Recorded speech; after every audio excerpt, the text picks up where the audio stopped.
Ida, when my father married my stepmother, I was a young adult of 20 years. It was a time in my life when I was beginning to shape my own identity, stepping out into the world with newfound independence, yet still tethered to the familiarity of family ties.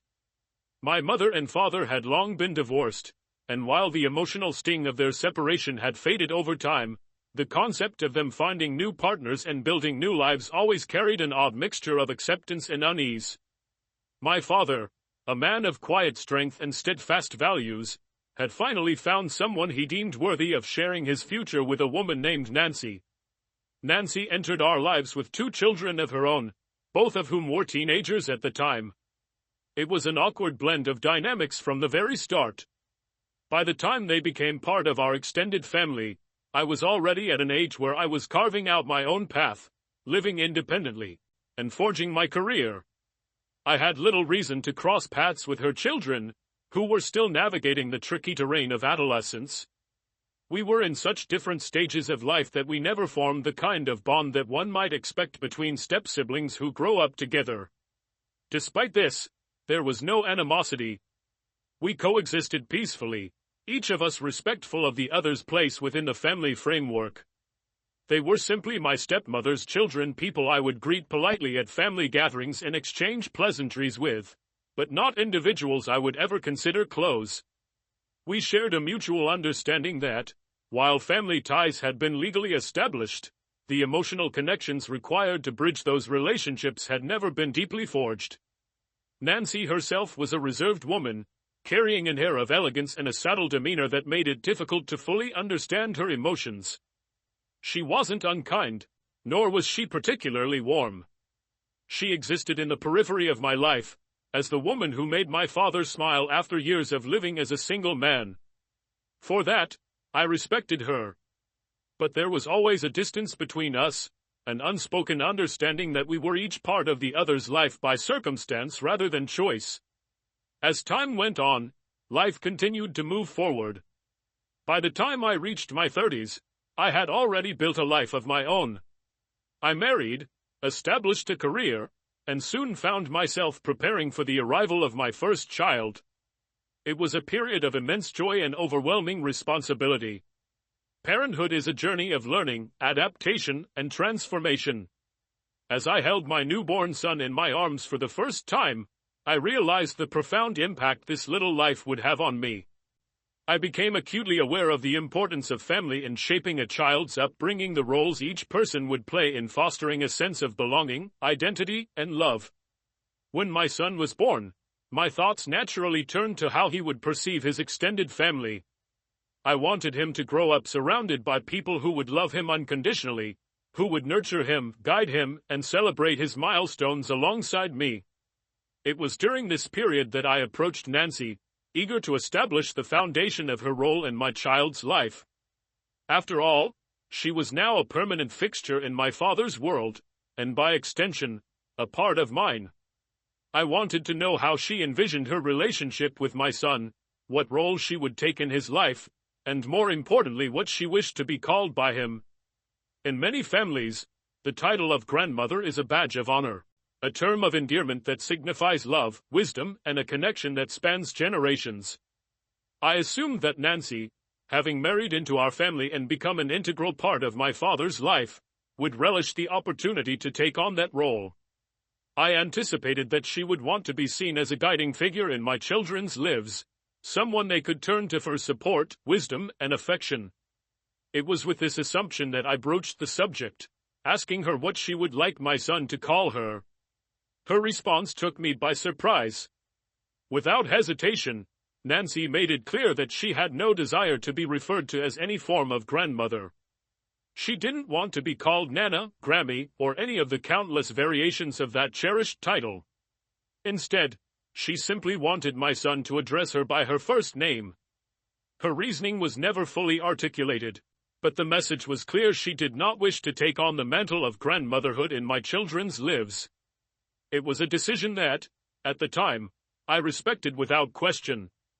After all, relationships are built on mutual understanding, and I believed it was not my place to impose expectations upon her. If she wished to maintain a certain level of detachment from the role of a grandparent, that was her prerogative.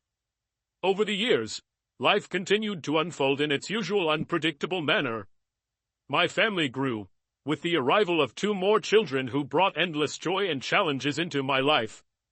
As they transitioned from toddlers to young adults, their relationship with Nancy remained largely unchanged. To them, she was Gramps' wife, a familiar presence at family gatherings, someone they knew by name but never saw as a grandparent. She existed on the periphery of their lives, much as she had in mine. There were no bedtime stories shared, no holiday traditions established, and no deep bonds formed. The distance between them was never a source of contention or resentment, it was simply the reality of their relationship. As my children grew older, they began to ask questions about family dynamics. Children have a way of observing and understanding relationships in ways that often go unnoticed by adults. They noticed that Nancy didn't engage with them in the same way that their biological grandparents did. They saw the difference in how affection was shown, how conversations flowed, and how connections were formed. They never expressed disappointment or sadness, but it was clear that they viewed Nancy as an acquaintance rather than a grandparent figure. It wasn't until my children reached adulthood that I began to reflect more deeply on the impact of Nancy's decision. I had always accepted her choice without question, but as time went on, I started to notice small hints of regret in her demeanor. During conversations, she would occasionally mention how much she longed to be a grandmother, how it had always been her dream to hold that special title. Her comments were never directed at me, nor did they reference my children specifically, but there was an underlying wistfulness in her words. It became increasingly evident that she yearned for a role she had consciously chosen to forego. Meanwhile, my step-siblings Nancy's biological children had both entered stable, long-term relationships. They had built lives filled with love and companionship, but they had both made the deliberate choice not to have children of their own. This decision, while entirely their own, seemed to weigh heavily on Nancy. She had always envisioned herself surrounded by grandchildren, basking in the joys of grandparenthood, yet life had not unfolded according to that vision. The realization that her biological children would not be providing her with grandchildren seemed to deepen her longing for a connection that she had once dismissed. It was a peculiar irony that didn't escape my notice. Nancy had chosen not to embrace the role of a grandmother in my children's lives, yet she now lamented the absence of grandchildren in her world. Her longing for that connection was palpable, but it was a connection that she had the opportunity to foster years ago, an opportunity that had been willingly passed over. As I approached my 50s, my perspective on family relationships continued to evolve. My own experiences as a parent and step-parent shaped my understanding of the importance of inclusive, loving family dynamics. My new marriage brought 2 wonderful stepchildren into my life, both of whom I embraced wholeheartedly. In our blended family, titles and blood relations took a backseat to love, respect, and mutual support. I was determined to ensure that my future grandchildren, biological or step, would be treated with the same level of love and care. Nancy's choices had left an indelible mark on our family's history, but they also served as a poignant reminder of the power of choices in shaping relationships. While I respected her decisions, I couldn't help but feel a twinge of sadness for what could have been. At 53, I find myself standing at a juncture of reflection and renewal, with life offering me a chance to embrace the joys of a blended family in a way that feels entirely natural and fulfilling. After my first marriage ended, I never expected to meet someone like my current husband, a man whose warmth and kindness brought a renewed sense of stability and happiness to my life. Our marriage has been a seamless blending of 2 families, with his 2 young adult children becoming an integral part of our shared journey. In many ways, we've created a tapestry woven with respect, understanding, and mutual care, where the labels of step or half hold little meaning. We are simply family. As my husband's eldest child prepares to marry, the atmosphere in our household has been charged with excitement. Weddings tend to bring out a flurry of emotions, conversations about the future, and dreams of what's to come. It's during these moments that you begin to realize just how much life continues to evolve. We often find ourselves gathered around the kitchen table, sharing stories, planning for the big day, and imagining what life will look like once the next chapter begins. Inevitably, talk of children, future grandchildren comes up, and it's impossible to ignore the palpable joy in the air when the topic arises. One particular conversation at Christmas stood out to me. It was a rare moment when all of our children, my 3 and my husband's 2, were together under one roof, exchanging gifts, sharing laughter, and reveling in the warmth of the season. We were sitting by the tree, mugs of hot cocoa in hand, when the topic of grandparent names came up. It started casually, with my stepdaughter mentioning that she had been thinking about what her mom would want to be called when the time came. There was something so heartwarming in her excitement, a glimmer of anticipation in her voice that made me smile. She was looking ahead to a future filled with family, love, and tradition, and she wanted to make sure everyone felt included in that vision. Without hesitation, I chimed in, sharing how I couldn't wait to be a grandmother myself. It wasn't just a title to me, it was a role that I knew I would embrace wholeheartedly. My own children were now young adults, and while none of them were planning families of their own just yet, the idea of having grandchildren filled me with a sense of purpose and joy. I imagined the future with all the messy, wonderful chaos that comes with having little ones running around, the laughter, the stories, the hugs that make everything in the world feel right. I spoke openly with my stepdaughter about how I envisioned that role. We discussed what her mother might prefer to be called, what I would want to be called, and how we would navigate these familial roles in a way that felt natural and loving. There was no hesitation in my mind. Any grandchild that entered our lives, whether through my biological children or my stepchildren, would be treated with the same love and care. There would be no distinctions, no separation of mine and yours. They would all be ours, woven into the fabric of our lives, bringing us closer together as a family. It wasn't lost on me that this conversation stood in stark contrast to the experiences I'd had with Nancy over the years. My children, though never explicitly rejected by her, had always felt a quiet detachment from her side. She had made it clear from the start that she did not wish to take on the title of grandmother in their lives, and I had respected that boundary. Yet, as the years passed, it became increasingly evident that she carried a quiet regret about that choice. Her wistful remarks about longing to be a grandmother, coupled with the reality that her biological children had chosen not to have children of their own, painted a complex picture of longing and missed opportunities.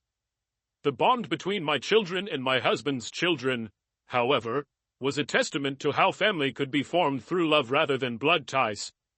Over the years, they had grown closer, sharing inside jokes, supporting each other through life's ups and downs, and celebrating each other's successes. The step label had faded into irrelevance. They simply saw each other as siblings, and that shared sense of family had brought a deep sense of fulfillment to my life. I couldn't help but feel a pang of sadness for Nancy as I reflected on how different things might have been if she had chosen to embrace that role in my children's lives.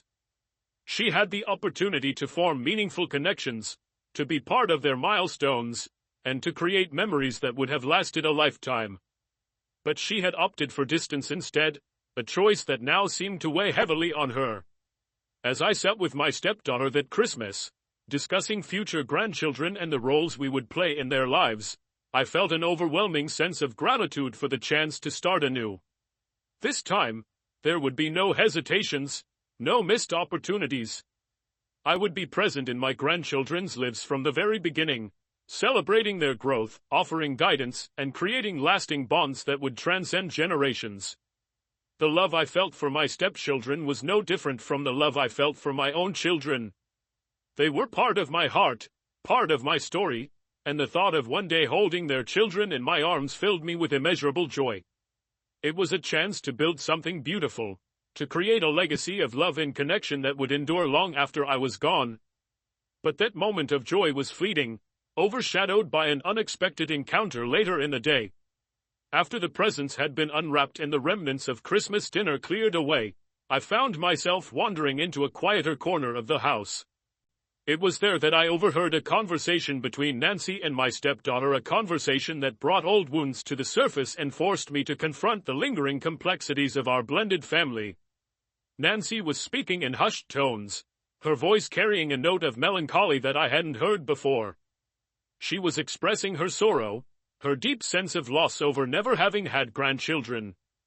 There was a raw vulnerability in her words, a glimpse into the pain she carried. She spoke of how it had always been her dream to be a grandmother, to share her wisdom and love with the next generation. Her words hung heavily in the air, a stark reminder of the choices she had made and the paths not taken. My stepdaughter, ever kind and empathetic, seemed genuinely confused by Nancy's lament. "I'm confused," she said gently. "Don't you have 3 grandchildren already?" Nancy's response was like a dagger to my heart. "No," she said quietly. "They're not mine. They're my husband's." Those words echoed in my mind, each syllable carrying the weight of rejection and missed connections. It was a moment that crystallized the divide that had always existed between Nancy and my children, a divide that she had chosen to maintain, despite the opportunities to bridge it. I stepped into the room, unable to remain silent any longer. My voice was steady, but my heart ached as I spoke the truth that had long been buried beneath the surface. "They could always have been yours too," I said softly. "But you didn't want to be their grandma." Nancy's expression shifted, a mixture of regret and resignation washing over her. She didn't argue or offer excuses. She simply nodded, acknowledging the truth of my words. "I know," she murmured. "But it's not the same." That simple exchange laid bare the emotional chasm between us, a chasm born not of animosity, but of choices made and opportunities missed. It was a painful reminder that family is what we make it, shaped by the bonds we choose to nurture and the love we choose to give. Nancy had made her choice long ago, and now she was living with the consequences. As I turned to my stepdaughter, I placed a comforting hand on her shoulder. "It's all the same to me," I said firmly, hoping to convey the depth of my commitment to our blended family. She responded with a heartfelt hug, a silent acknowledgement of the love and unity we shared. In that moment, I knew that the future would be different. My grandchildren, whether by blood or marriage, would be loved unconditionally. There would be no distinctions, no missed opportunities. Family is what we choose to make of it, and I was determined to make it something beautiful. As I left the room that day, the weight of the conversation lingered heavily on my mind. The words Nancy had spoken echoed in my ears, carrying with them an ache of regret and a tangle of emotions that I couldn't easily unravel. Her quiet resignation, the simple, sorrowful acknowledgement that my children were not the same to her, hung in the air like a specter of choices made long ago. It was a truth that had always been quietly understood but never spoken aloud in such a stark and undeniable way. Now that it had been voiced, there was no taking it back, no softening its impact. I knew Nancy wasn't a malicious person. She hadn't set out to hurt anyone. But she had made a choice, years ago, to keep my children at arm's length, to maintain a boundary that kept her in her own space rather than embracing the possibility of something deeper. At the time, I had accepted it without question. People have their reasons, after all, and I had no intention of forcing a relationship that she didn't seem to want. But hearing her speak of her devastation now, of her longing to be a grandmother, of her sadness that the life she'd envisioned hadn't materialized, stirred something inside me. It wasn't anger. It wasn't bitterness. It was a deep, profound sadness for what could have been. As I sat down later that evening, I found myself reflecting on the passage of time. Life moves in a series of small, seemingly inconsequential moments, choices made without much thought at the time but that ultimately shaped the course of our lives in profound ways. Nancy's decision to distance herself from my children, my decision to respect her wishes without pressing further, they had all led us here, to this moment of quiet regret and unspoken sorrow. I thought about my own children, now grown and navigating the early stages of adulthood. They were kind, compassionate, thoughtful individuals, each carving out their own paths in life with a sense of purpose and integrity that made me proud beyond words. They had never expressed any resentment toward Nancy. They had accepted the dynamic for what it was, a distant, cordial relationship that never quite crossed the threshold into something more personal. But I wondered now how they might have felt if things had been different. Would they have wanted that deeper connection? Would they have welcomed Nancy into their lives as a true grandmother figure if she had chosen to step into that role? The truth is, relationships are rarely perfect. They are messy, complicated, and shaped by the choices we make every day. And sometimes, those choices leave us with lingering questions and unfulfilled dreams. In the days that followed, I couldn't shake the feeling that something had shifted in our family dynamic. Nancy's quiet sorrow had exposed a crack in the foundation, a fracture that had been there all along but had never been fully acknowledged. And while I didn't feel that I was to blame for the choices she had made, I couldn't help but wonder if I could have done something differently. Could I have encouraged her more? Could I have made a greater effort to bridge the gap between her and my children? But the past is set in stone, and there's no use dwelling on what could have been. What mattered now was the present, the relationships we have today and the opportunities to nurture them moving forward. I thought about my stepchildren and the future they were building, the families they would one day have. I thought about how important it was to me to be an active, present grandmother figure in their children's lives, to ensure that no child in our family ever felt that same distance or exclusion. It wasn't about titles or labels. It wasn't about who was biologically related to whom. It was about love, about showing up, about making people feel seen and valued for who they are. That, to me, was the essence of family. But Nancy's words stayed with me, and I couldn't help but wonder if she truly understood the impact of her choices. She had created a narrative for herself, a story in which she was the victim of circumstance, left without the grandchildren she had always dreamed of. But that narrative wasn't entirely true. She had had opportunities to build those connections, to be a part of my children's lives in a meaningful way. And while it may not have been exactly what she had envisioned, it could have been something beautiful, something fulfilling in its own right. I thought back to that moment with my stepdaughter, the way she had hugged me after I spoke up, after I made it clear that to me, family was family, no distinctions, no exclusions.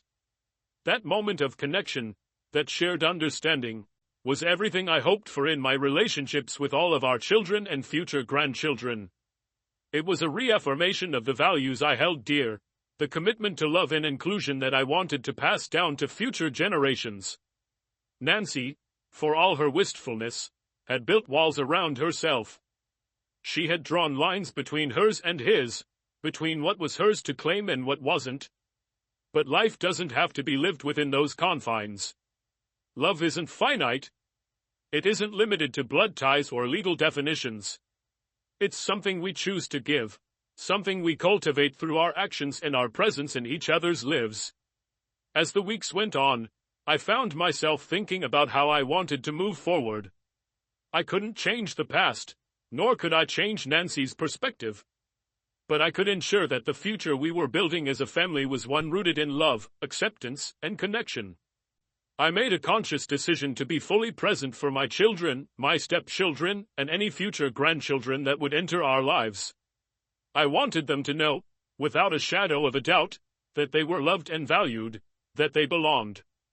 I also made a mental note to be patient with Nancy. People carry their own burdens, their own regrets, and their own emotional baggage. Perhaps she would come to realize, in time, that she still had the opportunity to build meaningful connections within our family. Perhaps she would find a way to let down the walls she had built and embrace the love that was still available to her. But that was her journey to take, her realization to come to on her own terms. For me, the path was clear. I would continue to nurture the relationships that mattered most to me, to build a family legacy that prioritized love over labels, connection over division. I would be there for my stepchildren as they started their own families, offering my support, my guidance, and my unconditional love. And I would ensure that no child in our family ever felt like an outsider, ever felt like they didn't belong. Because at the end of the day, family isn't about titles or biological connections. It's about showing up. It's about being present. It's about making people feel loved, valued, and included. And that's the legacy I intend to leave behind. Nancy's story may have been one of missed opportunities and lingering regrets, but mine doesn't have to be. The future is still unwritten, and I'm determined to fill it with love, connection, and the kind of family bonds that truly matter. The next morning, as I sipped my coffee and watched the early light creep through the windows, I found myself reflecting on the previous day's events. Family gatherings tend to bring up old memories, emotions, and unresolved feelings, and this one had certainly stirred the pot. I had gone to bed with a heavy heart, feeling conflicted about what I had said to Nancy. While I stood by my words, there was still that nagging voice inside me questioning whether I should have kept my thoughts to myself. After all, what good had come of it? I had hurt someone's feelings, someone who was part of my father's life. But was it really fair for her to carry that regret and sadness while glossing over her own choices in the matter? As I sat there lost in thought, my phone buzzed on the kitchen table, breaking the stillness of the morning. It was my father calling. I glanced at the screen, feeling a mixture of anticipation and apprehension. I knew why he was calling. I had seen it coming ever since the conversation with Nancy the day before. With a sigh, I picked up the phone. "Good morning, Dad," I greeted, trying to sound cheerful, though my voice betrayed a hint of weariness. He wasted no time getting to the point. "Morning, sweetheart. I need to talk to you about yesterday." There it was. I braced myself, holding the phone a little tighter. "I figured you might." There was a pause on the other end, as though he were gathering his thoughts. Then he continued, his tone gentle but firm. "Nancy is really upset. She said you hurt her feelings. She's been feeling down ever since Christmas. She feels like you called her out in front of everyone." I exhaled slowly, trying to keep my emotions in check. "I wasn't trying to hurt her, Dad. I was just being honest. She thinks you were rude," he pressed. "She feels like you should have said something years ago if you wanted your kids to call her a form of grandma. She says if you had made it clear back then, maybe things would have been different."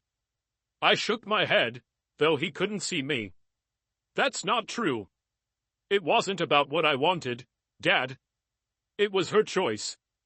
I asked her when my first child was born what she wanted to be called, and she said she didn't want to be a grandmother. She was very clear about that. She made her choice. And I respected it."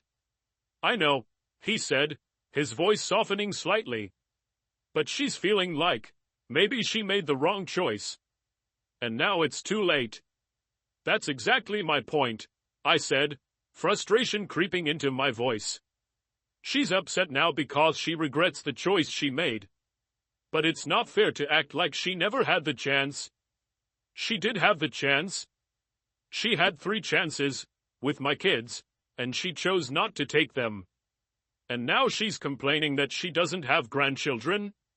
That hurts me, Dad. It really does." "I don't think she meant to hurt you," he said quietly. "I think she's just dealing with a lot of emotions. Seeing her own kids choose not to have children has been hard for her." "I get that," I said. "I really do. But it's not my fault.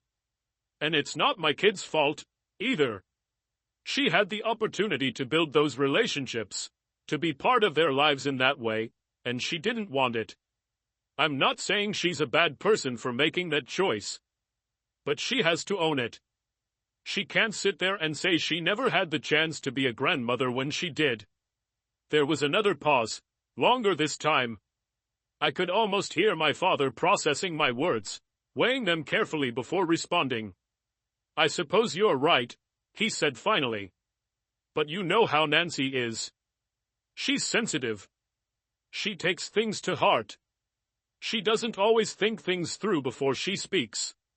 "I know," I said, softening my tone. "And I wasn't trying to attack her or make her feel bad. I needed to make it clear to my stepdaughter that I don't share Nancy's feelings. I wanted her to know that, to me, family is family. There's no step, no distinctions. My grandkids, all of them, whether they come from my kids or my stepkids, will be loved equally. I don't want anyone in this family to feel like they don't belong. I think that's a good thing, he said thoughtfully. You're right to want that. And I respect that about you. You've always been good at bringing people together. I smiled faintly at his words, feeling a little of the tension ease from my shoulders. Thanks, Dad. But you know, he added, sometimes people have a hard time admitting they were wrong. Especially when it comes to family. Nancy's regretting her choices, but she doesn't know how to say that. I sighed. I'm not asking for an apology. I'm not expecting her to admit she was wrong. I just want her to stop framing it like she never had the chance to be a grandmother. Because that's not true. It hurts to hear her say that, knowing my kids were right there, ready to love her, and she kept them at a distance. I'll talk to her, he promised. I'll help her understand. Thanks, Dad. After we hung up, I sat there for a while, staring out the window and watching the world outside. The conversation had left me feeling both drained and hopeful. It wasn't easy to confront these kinds of emotions, to dig into the past and acknowledge the choices that had shaped our relationships. But it was necessary. In the days that followed, I found myself reflecting more and more on what it means to be a family. It's not about bloodlines or labels. It's about showing up. It's about choosing love, again and again, even when it's complicated. Especially when it's complicated. Nancy had made her choices, and I had made mine. We couldn't change the past. But the future was still unwritten. There was still time to build connections, to strengthen bonds, to create a legacy of love and inclusion. I didn't know if Nancy would ever fully embrace the role of grandmother in my children's lives. That was her choice to make. But I knew that, for my part, I would continue to show up for my family, to love them without distinction or reservation. Because that's what family is. And as I thought about the future, about weddings and babies and all the joyful chaos to come, I felt a sense of peace. I couldn't control how others chose to show up, but I could control how I did. And that, in the end, was what mattered most.